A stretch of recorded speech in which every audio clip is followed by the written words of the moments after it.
Fall of Rome.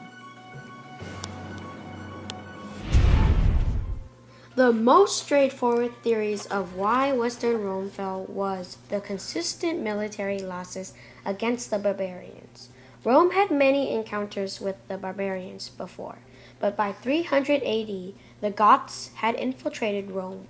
Rome was slowly crumbling by the barbarian revolt in the 4th century, but King Alaric, the king of the Goths, sacked the city of Rome.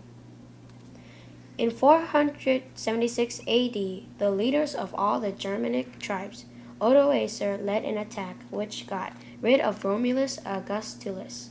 This ended the chain of emperors, which many think is the end of the Western Empire. Even though Rome was being attacked from the outside, it was suffering from severe financial crisis. The Romans spent most of their money on luxury items and wars. Many of the wealthy ran to the countryside to avoid taxes. During this time, Rome was suffering from severe labor deficit. In the 5th century, Vandals named North Africa, disrupting the empire's trade. Now that its economy was faltering, Rome lost its grip on Europe. Being the Roman emperor had always been a particularly dangerous job, but during the 2nd and 3rd centuries, it nearly became a death sentence. Civil war thrust the empire into chaos. The Praetorian Guard, the emperor's personal bodyguards, assassinated and installed new sovereigns at will, and once even auctioned the spot off to the highest bidder.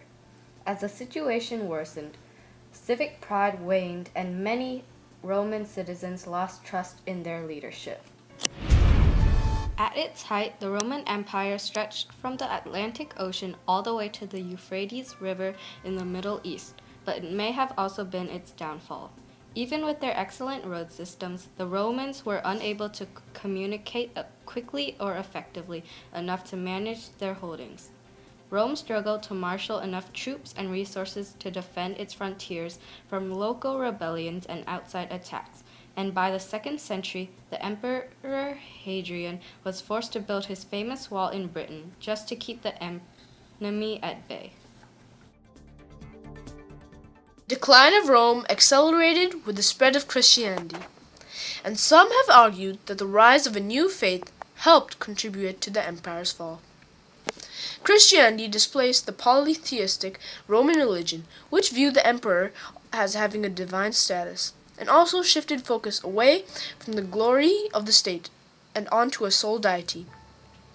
Meanwhile, popes and other church elders took an increased role in political affairs, further complicating governance.